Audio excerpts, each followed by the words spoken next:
किए कहला बिजनेस करने को एक्सपीरियंस दरकार बोली बिकी जानी जड़े लोक नदीर पानी को भी लिटर पिछा 20 टंकार बिक्री कर बिकी जानी जड़े लोक बाल को भी किलो पिछा 5000 टंका बिक्री कर तो कहुए बांधी जानिले मथा सुंदर आउ कही जानिले कथा सुंदर। नमस्कार मु Ushat Kaur motivation speaker and life coach स्वागत करुँ पुणी थे आ गोटे नुआ वीडियो को आज मुझे डिस्कस करी भारत में बाल व्यवसाय विषय में। यही बाल शब्द टी अभाग्य लगुच ना। अच्छा प्रथम आम या विषय ही क्लीयर हो वास्तव में बाल शब्द हो गोटे साहित्य शब्द जोटा कि आम शरीर में उठी लोमकूप को सूचाइवाई व्यवहार करा जाए जेमिति कि मुंडर बाल है हाथर बाल है काख बाल इत्यादि को सूचाइवाई यही शब्द को प्रयोग करा जाए किंतु जना ना कहीं आजिका डेट्र वर्तमान लोक मैंने यही शब्द को बहुत बदनाम कर देछंती बहुत खराब कर देछंती जना ना कहीं लोक मानक बाल कहले ही गोटे नकारात्मक विचार जहाँ मस्तिष्क सृष्टि हो जाए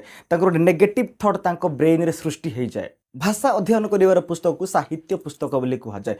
आज आप जो मुंडर बाल को चुट्टी बोली कहते से ही मुंडर बाल को आमर कौन सी उड़िया साहित्य बही रे चुट्टी बोली लेखा होना सबु जगार बाल बोली लेखाई मुंड बाल बोली लेखाई कहीं कारण से चुट्टी नुहे चुट्टी हेउची मुंडरे छाड़ी गोटे लंबा केश बा शिखा बा चूड़ा आ महिला मानकर मुंडरे थिबा लंबा बाल को केश बोली कहुए। आई होप एबे आपण पूरा क्लियर हो गले आपण को मन थी पुरुष मानकर चूल को आ महिला मानकर केश को अति अनावश्यक बोली भाविकी फिंगी देउथिबा बेले जड़े फेरीवाला आसिक से ही चूल को से ही केश को किछि मूल्य देकी सी नहीं जाउथिले तो मन रे प्रश्न उठुतिला कि से ही केश को नहीं से ही फेरीवाला करूछि कौन। आज आम यही प्रश्न उपर ही डिटेल डिस्कस करिबा। आमे आज पर्यंत जो फेरीवाला को गली गली रे बुलुथिबा जने साधारण बेपारी बोली साधारण व्यवसाय बोली भाबुथिले सही फेरीवाला सही बेपारी जे गोटे विशाल अत्यंत विशाल बिजनेस रो पार्ट बोली जानिले आपण भी आश्चर्य हो जिवे। पीईपीसी रो रिपोर्ट अनुसार केश एक्सपोर्ट करिबारे पूरा दुनिया रे पूरा पृथ्वी रे भारत हेउची 1 नंबर आ द्वितीय रे अछि हांगकांग। तेबे भारत रु एई केश को किनुथिबा प्रमुख देश गुडी कहले चीन America France Chile Myanmar Italy इत्यादि। आपण जानि कि आश्चर्य हो जिवे केवल 2020 मसीह रे भारत 384 नियुत डॉलर मूल्यर केश को एक्सपोर्ट करथिला आ तार ठीक 3 वर्ष पर माने 2023 मसीह रे 683 नियुत डॉलर मूल्यर केश को एक्सपोर्ट करथिला माने 3 वर्ष रे पाखापाखि डबल एक्सपोर्ट। वर्ल्ड मार्केट को केवल भारत 80 ରୁ 90% केश एक्सपोर्ट करिथाय माने जगाई थाए। तेबे भारत रे बिजनेस करिवार हेयर बिजनेस रो पेंठस्थली हेले दिल्ली तमिलनाडु आंध्र प्रदेश चेन्नई इलुरा पश्चिम बंगर मुर्शिदाबाद और भगवानपुर राजस्थान डिग और कर्णाटक भाग्यनगर किंतु एही क्षेत्र में ओडिशार स्थान नाही।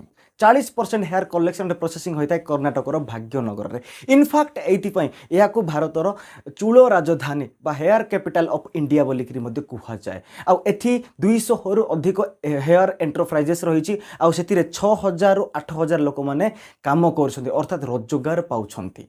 अच्छा तेबे यही केश केउठु संग्रह करा जाए ना मंदिर आउ सेलून रो केवल तिरुपति मंदिर रो वार्षिक प्रति वर्ष 300 रु 400 कोटी टंकार केश को नीलाम करा जाए। केश को दुई भाग रे भाग करा जाए गोटे वृद्ध व्यक्ति बा बुढ़ा मानकर धला बाल आ गोटे होची युवक मानकर कला बाल। धला बाल को किलो प्रति 2500 टंकार बिक्री करा जाए आउ कला बाल को किलो प्रति 4500 टंका रु 5000 टंका मध्य बिक्री करा जाए। अच्छा बर्तमान आम जानिले हेयर कलेक्शन कौटी होउची तापर ताको बिक्री केते टंका करा होउची एई सब आम जानिले बर्तमान आम देखिबा याको व्यवहार केउठी करा जाए।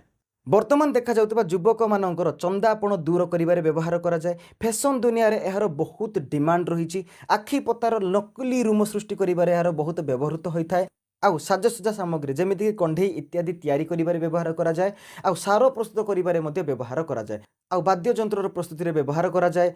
चूलरे थिबा अमीनो एसिड को मेडिसिन तैयारी करिबारे मध्ये व्यवहार करा जाय थाए। मनीष चूलरे आ गुटे जिंस थाए L-सिस्टीन ये एक प्रकार अमीनो एसिड एहाको आहार योग्य प्रोटीन तैयारी करिबारे व्यवहार करा जाए। जदि आमे ओडिशा कथा देखिबा तेबे एठारे बाहरुथिबा केश को एठारे बाहरुथिबा हेयर को प्रोसेसिंग करिया पई बाहर राज्य गुडी को पठा जाउची। तारा तारिणी मंदिर प्रशासनिक अधिकारी द्वारा प्रकाशित तथ्य अनुसार प्रति वर्ष 5 लाख टंकार केश को बिक्री करा जाय थाए तारा तारिणी मंदिर रे। आउ किछि बाहरी थाए सेलून रु आउ किछि अन्य जगह रु बाहरी थाए। आउ एटा प्रोसेसिंग हेबा पई जाय थाए आंध्र प्रदेश आउ वेस्ट बेंगल को। MMRR medical market research report अनुसार ओडिशा रे चंदापण 7% हार वृद्धि पाउची आउ 15% राज्यवासी माने तांकर टोटाल पैसा को चंदापण दूर करने 8 ରୁ 10% टंका खर्च करिथांती तेबे एउठु पूरा सुस्पष्ट जे ओडिशा रे नकली चूलर बहुत डिमांड रही आउ याकु भित्ति करिके याकु देखिकी याकु आधार करिकिरी चूल भित्तिक व्यवसाय चूल भित्तिक स्टार्टअप स्टार्ट करा जिबार ये गोटे सुवर्ण सुजोग होई पारे ता व्यतीत पारादीपर जो दुईटी सार कारखाना अच्छा से भी एटा गोटे प्रकार कंचामाल भाव में व्यवहार हम कारण से दुईटी जा कंपानी एमोनिया को फॉरेन कंट्री विदेशी देश इंपोर्ट करि आ गोटे किलो केसर 20 लिटर एमोनिया बाहरी थाए जोटा कि उद्यान कृषि तथा अन्यान्य कृषि कार्य व्यवहार करा जाय थाए इनफैक्ट से मध्य प्रदेश सरकार विभिन्न कंपनी मान सहित कॉन्ट्रैक्ट साइन करिछि एहार लाभ नेबा पाई